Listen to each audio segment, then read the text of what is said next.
ครับก็สวัสดีครับวันนี้เรามีเจ้าลำโพงบลูทูธ FC ส่งมาให้หนึ่งตัวครับรุ่นนี้เลยนี่ครับ T9 นะครับอาการเสียของเขาคือชาร์จไม่ได้เห็น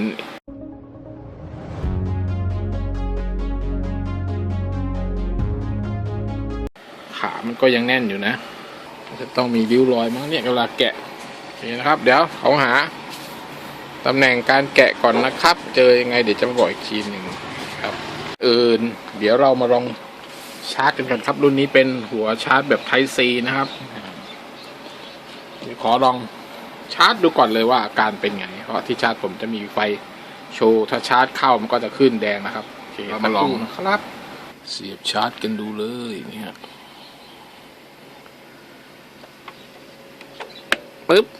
เข้าครับที่ชาร์จผมไฟไม่แดงครับมันจะเป็นไฟส้มแสดงว่ามันชาร์จไม่ได้นะครับเนี่ยแล้วข้างในเครื่องก็มีเสียงอะไรก๊กแก๊กอยู่ครับกิ้งอยู่เนี่ย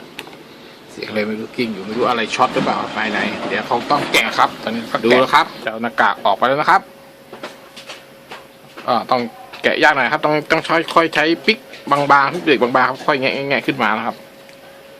แล้วเราก็จะเจอน็อตนี่ฮะนี่ตำแหน่งน็อตด้วยกันประมาณ10 จุดโอเคเดี๋ยวขอแกะน็อตก่อนเลยครับตอนนี้ก็แกะมาได้แล้วครับนะฮะเจอบอร์ดแล้วครับโอ้แกะยากพอสมควรนะครับนี่มันจะมีเป็นสวิตช์ด้านบนอยู่มีสายแพรก็แกะออกเลยครับนี่จะติดกาวขี้หมาไว้ครับตัวนี้ก็จะมีติด USB เลยในตัวนะครับก็เดี๋ยวผมขอแกะเอาบอร์ดดูก็ต้องเอาปลดสายตัวไหนบ้างนะครับก่อนอื่นต้องถ่ายรูปก่อนนะครับครับเนี่ยนี่เราก็ได้บอร์ดนะครับนี่ครับให้ดูนะครับเกตตรงนี้นะครับนี่ตรงนี้เลยนี่ครับสาเหตุเกิดจากบอร์ดช็อตครับจากฉี่หนูเลยครับเนี่ยจากฉี่หนูเลยนะครับคือผมจะให้ดูนี่ครับรุ่นนี้นะครับนี่รุ่นนี้มันจะมีท่อซับนะครับเห็นไหมนี่มันจะมีท่อซับนี่รูใหญ่นี่ครับหูเข้ามาทางนี้เลยครับนี่ฮะอันนี้ปากท่อซับอยู่ด้านในนี่ครับเห็นไหมฮะที่จริงถ้าจะมีท่อซับนะครับผมแนะนำต้องมีตะแกรงกันนะครับเราต้องมีตะแกรงกันไม่งั้นหนูเข้ามาครับนี่ฮะหนูเข้ามาแล้วเป็นเนี้ยบอร์ดนี่มันจะติดตั้งอยู่ลักษณะแบบนี้ครับนี่จะเสียบหงายอยู่เลยหนูขึ้นมาข้างบนนี้เยี่ยวใส่นะครับนี่เลยบอร์ดเลยช็อตนะครับตอนนี้นี่ฮะเดี๋ยวไม่รู้ว่าตัวไหนช็อตบ้างเดี๋ยวขอล้างก่อนนะครับอันนี้เป็นฉี่หนูครับอันตรายครับตกกระโปงเชื้อโรคครับชาร์จไม่ได้แล้วก็เปิดได้ผมยังไม่ได้ลองเลยเปิดได้หรือเปล่ายังไม่รู้เลยเนี่ยเครื่องไม่น่าจะเปิดได้แล้วครับจากที่ทำการวัดแล้วแบตมีไฟแค่6 โวลต์เองนะครับนี่ฮะเป็นแบต3 สายนะครับนี่ฮะมีไฟอยู่6เห็นไหมไฟอยู่6.3 โวลต์เองครับอันนี้เราก็มาทำการแกะแยกชุดแบตออกไปครับเดี๋ยวเราจะมาแกะนี้ออกครับเพราะว่านี่ฮะฉี่หนูไหลน่าจะไหลมาถึงนี่แล้วเนี่ยครับผมครับปลานี่ขาเป็นสนิมเขียวเลยนะครับไม่รู้ว่าช็อตตรงไหนบ้างนะครับเดี๋ยวผมขอแกะตัวนี้ออกด้วยครับเดี๋ยวต้องทำการล้างนะครับต้องล้างดูก่อนว่าขาไอซีตัวไหนเสียบ้างหรือว่าช็อตจุดไหนบ้าง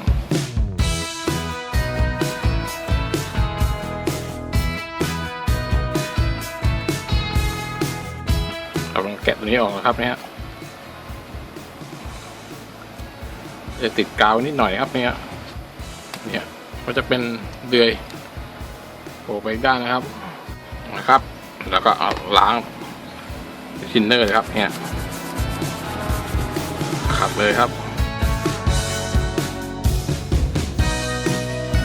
ไอซีชาร์จแล้วเนี่ยหัวชาร์จมันอยู่นี่ครับจะปลายวิ่งมาที่นี่ครับไม่รู้ว่าเป็นไอซีคุมการชาร์จป่ะครับเนี่ยตัวนี้โดนแล้วยิ่งไปทิ้งไว้นานยิ่งไปกัดไปใหญ่เลยครับนี่เองว่าFC เขาก็ไม่รู้เลยครับมันอยู่ด้านในครับลักษณะเดี๋ยวคล้ายๆพวกขี้นกที่ขี้ใส่รถถ้าเราไม่รีบเช็ดนะมันก็จะเช็ดออกยากนะครับอยู่เป็นนานก็จะเป็นสนิมครับโอเคครับนี่ไอซีตัวนี้แล้วยังหาอะไรไม่ได้ครับตัวนี้ไอซีคุมการชาร์จครับขามันขาดไปข้างนึงครับเนี่ยการกัดก่อนนะของฉี่หนูแล้วก็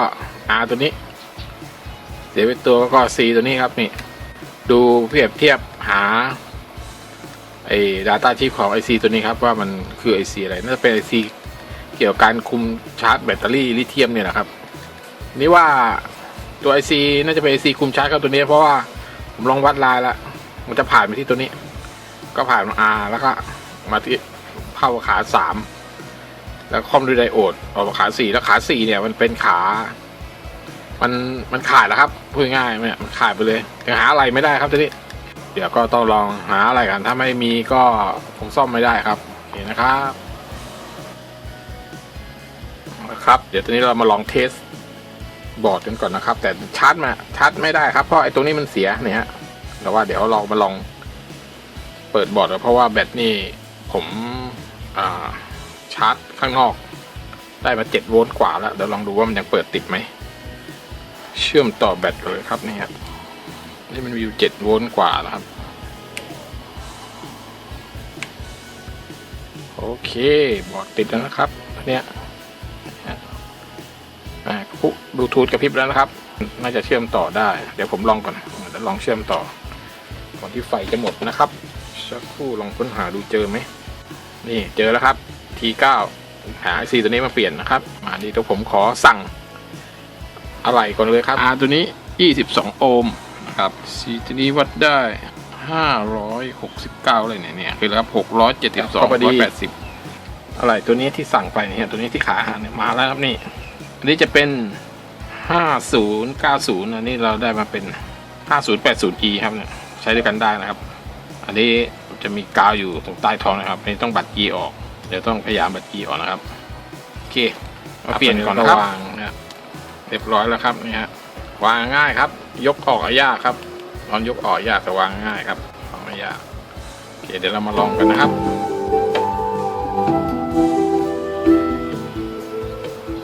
โอเคครับตอนนี้ก็เปิดติดนะครับได้ลองเชื่อมต่อแล้วครับตอนนี้เดี๋ยวลองเทสให้แบตมันยุบก่อนนะครับตอนนี้แสดงสถานะแบตมันไม่ขึ้นนะครับตอนนี้มันไม่ขึ้นเห็นไหมเกจตรงนี้โอเคครับเดี๋ยวผมลอง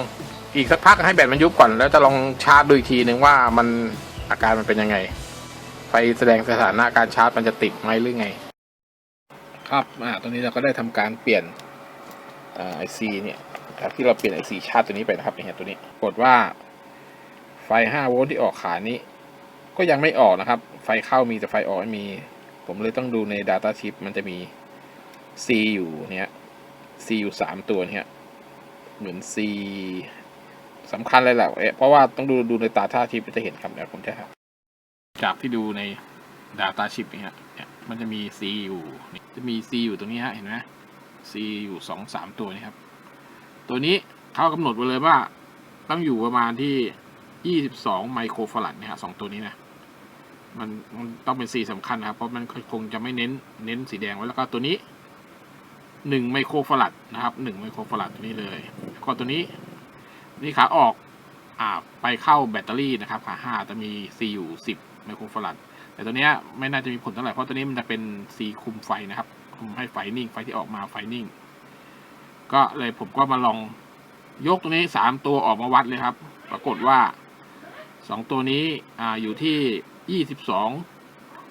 22 23 24 ไมโครฟาราดก็ยังใช้ได้อยู่แต่ตัวนี้ตัวเลขนี่ค่าวัดไม่ได้ครับน่าจะรั่วครับอีกข้างหนึ่งวัดขึ้น 3.4 ไมโครฟาราดอีกข้างหนึ่งวัดค่าไม่ได้เลยแสดงว่าตัวนี้น่าจะเสียนี่ฮะตัวเลขนี่เลยนี่ตัวเลขนี่เลยครับน่าจะเสียนี่ฮะกดว่านี่ถอดไปวัดนะครับนี่ตัวเลขนี่ฮะก็ต้องหา C เดี๋ยวเอาตัวนี้เอาแบบนี้นี่1 ไมโครฟาราด50 โวลต์นี่หรือ16 โวลต์อะไรวางได้ครับตัวนี้เอาแบบใช้แบบนี้เลยนะครับเพราะว่าเราอย่างนี้ไม่หายากครับตัวเล็กแบบนี้ไม่น่าจะมีหายากครับมันไม่มีค่าบอกแล้วก็ต้องใช้ตัวนี้เลยนี่ใช้ตัวใหญ่เลย1 ไมโครฟาราด16 โวลต์25 โวลต์หรือ50 โวลต์ใช้ได้หมดครับ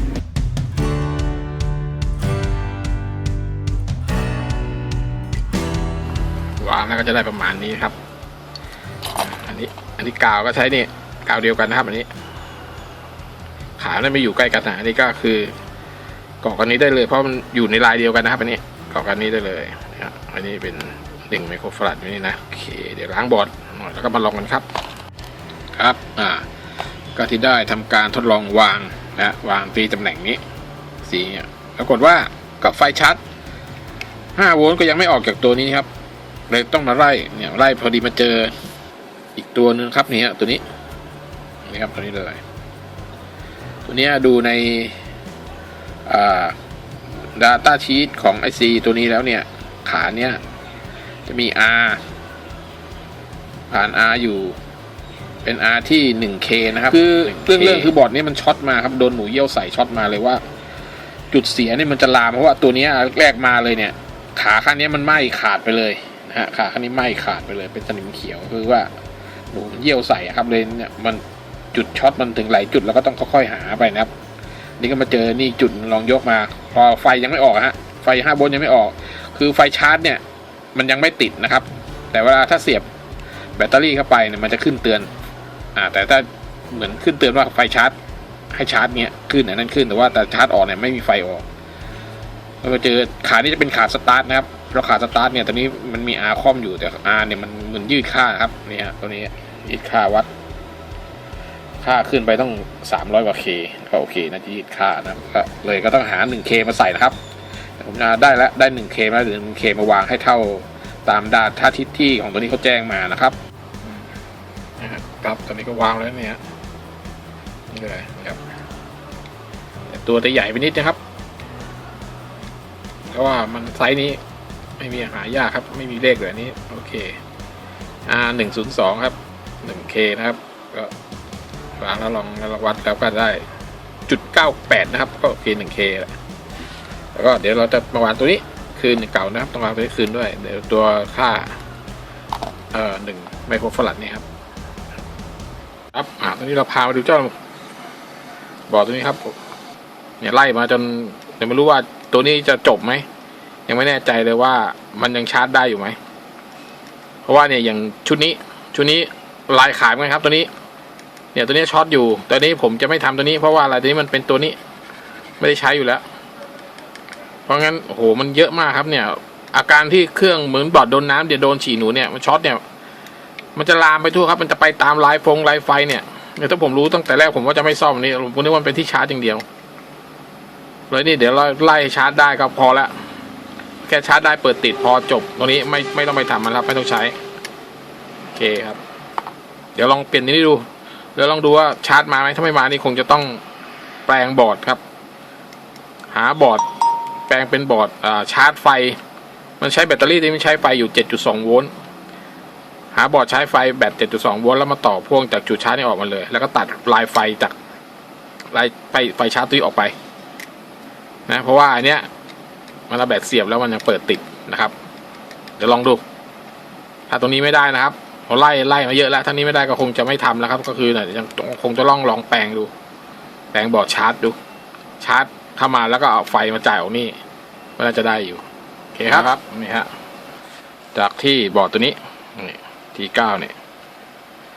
มันโดนน้ำครับโดนฉี่หนูแล้วมันช็อตเยอะนะครับไฟชาร์จไล่ยังไงก็ไม่มาครับมาแค่2 จุดกว่าเองเลยผมก็หาวิธีดัดแปลงนะครับ DIY เอาเพิ่มชุดนี้เข้าไปเลยเพิ่มตักจุดชาร์จเนี่ยไฟออก5 โวลต์นะครับไฟออก5 โวลต์นะครับผ่านชุดสเต็ปอัพปรับไฟขึ้นมาเป็นที่ 7.5 โวลต์นะครับแล้วก็จ่ายกลับมาที่นี่นะครับก้อนแบตบวกลบนี่เลยเพราะว่าแบตก้อนนี้มันจะกินไฟอยู่ที่ 7.2 โวลต์นะครับแล้วเราก็ปรับนี่เผื่อไว้หน่อยหนึ่ง 7.5 โวลต์คือแบตชาร์จเต็มแบตขึ้นมาเต็มที่ 7.5 ไฟมันก็จะไม่จ่ายครับมันก็จะตัดนี่ไปในตัวนะครับแต่ว่าระบบไฟชาร์จตรงนี้มันจะไม่ทำงานนะครับเนี่ยตรงเบรนี้จะมีระบบไฟชาร์จมีแต่ว่าถ้าแบตไม่พอเราฟังไม่ได้เสียบสายชาร์จเนี่ยมันจะทำงานครับมันจะตัดขึ้นไฟแดงกระพริบให้เราชาร์จพอเราเสียบสายชาร์จปั๊บพอมันเต็มรถไฟตัวนี้มันก็จะตัดไปแล้วก็ดัดแปลงแบบนี้ครับเดี๋ยวเราจำลองดูเพราะเมื่อกี้ผมลองจ่ายไฟแล้วแต่ยังไม่ได้ลองเสียงได้ลองอะไรนะครับลองจ่ายไฟเข้าทิ้งไว้สักพักหนึ่งแบตจาก6 โวลต์กว่ามันก็ขึ้นชาร์จมาเต็มนะฮะตอนนี้อยู่ที่7 โวลต์กว่าแล้วยังไม่ถึง 7.2 นะ7 โวลต์7พอดี7 โวลต์ก็เดี๋ยวเรามาลองใส่ตัวตู้มันแล้วก็ลองเทสเลยนะครับเพราะยังไงเราก็เนี่ยต้องทำวิธีนี้ครับมันวิธีสุดท้ายแล้วนะครับถ้าไม่ลองแบบนี้เราก็ไม่คงจะไม่ได้ครับเพราะว่าตอนนี้เครื่องมันเปิดติดแล้วครับ เพียงว่ามันชาร์จไม่ได้เราก็ต้องหาวิธีทำให้มันชาร์จให้ได้แค่นั้นเองนะครับผมก็ลองใส่ชุดสเต็ปอัพเข้าไปปรับไฟเสียบไฟชาร์จเหมือนเดิมครับเสียบอะแดปเตอร์5 โวลต์เหมือนเดิมปึ๊บ5 โวลต์มันก็จะจ่ายผ่านมานี่ปึ๊บสเต็ปอัพเข้ามาเลยปรับไฟตรงนี้เป็นอยู่ที่ 7.5 พอกัน8 โวลต์กลัวมันแบตนี้จะร้อนนะครับแล้วก็ตั้งไว้ 7.5 ก็ได้เพราะว่าวันนี้มัน 7.2 เต็มที่ 7.5 มันก็ไม่ถึงกับร้อนครับมันก็ตัดตัวนี้มันก็จะไฟมันก็จะนิ่งพูดง่ายๆมันก็จะไม่เพราะไฟมันคงที่อยู่ที่ 7.5 นะครับมันไม่นั่นเลยตัวนี้มันก็จะหยุดอยู่ที่ 7.5 ครับพอเราเสียบสายชาร์จออกมันก็อาจจะตกมาเหลือประมาณ 7.2 7.3 ก็โอเคประมาณนี้ครับก็เดี๋ยวเรามาลองดูกันอีกทีนึงว่ามันจะมีปัญหาอะไรตามมาไหมเดี๋ยวขอลองเทสก่อนนะครับตัวนี้เราก็ประกอบกับเรียบร้อยนะครับเลยต้อง DIY ครับ DIY นิดหน่อยนะครับเพื่อ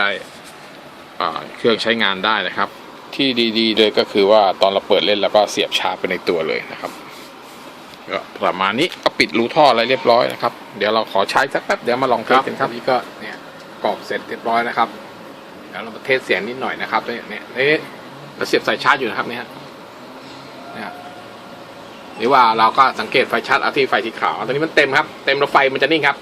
ถ้าแบตยังไม่เต็มครับไฟตัวนี้มันจะกระพริบสีขาวเนี่ยมันจะกระพริบนะครับอันนี้มันเต็มแล้วครับ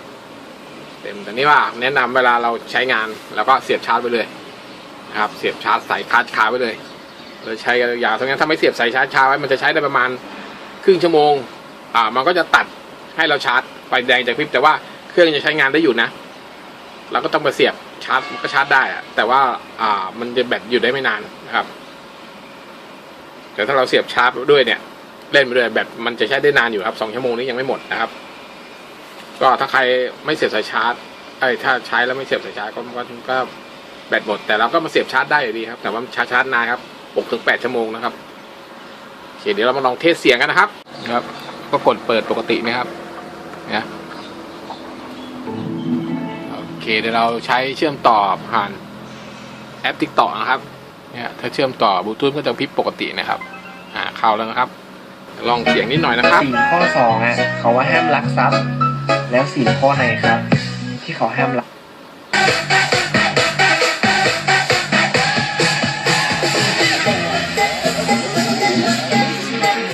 โอเคก็ประมาณนี้นะครับเอาไปอันใช้ได้นะครับภาพก็ประมาณ 80% 80% ครับเพราะว่ามันเครื่องไม่สมบูรณ์จะใช้ได้ขนาดนี้ก็ถือโอเคแล้วครับเปิดเล่นได้ก็ชั่วโมงกว่าก็โอเคแต่มันเกินแล้วถ้าเราเสียบสายชาร์จไว้ตลอดนะครับโอเคคลิปนี้ก็ประมาณนี้ครับซ่อมกันอย่างยาวนานครับพี่ตัวนี้ลำโพงบลูทูธรุ่นนี้เลย T9 นี่เลยครับก็ของใครมีปัญหาก็นี่ข้อควรระวังนะครับใครใช้รุ่นนี้อยู่นะผมบอกเลยท่อซับตัวนี้นี่ครับท่อซับตัวนี้เลยหาอะไรปิดไว้เลยนะครับเพราะว่าหนูมันเข้านะครับเนี่ยรุ่นเนี้ยเครื่องนี้เจอปัญหาคือหนูมันเข้าไปฉี่ข้างในนะครับฉี่บนบอร์ดเลยหนูเข้าไปฉี่ข้างในจบเลยครับตัวนี้ช็อตครับคลิปนี้ก็ประมาณนี้ครับสวัสดีนะครับ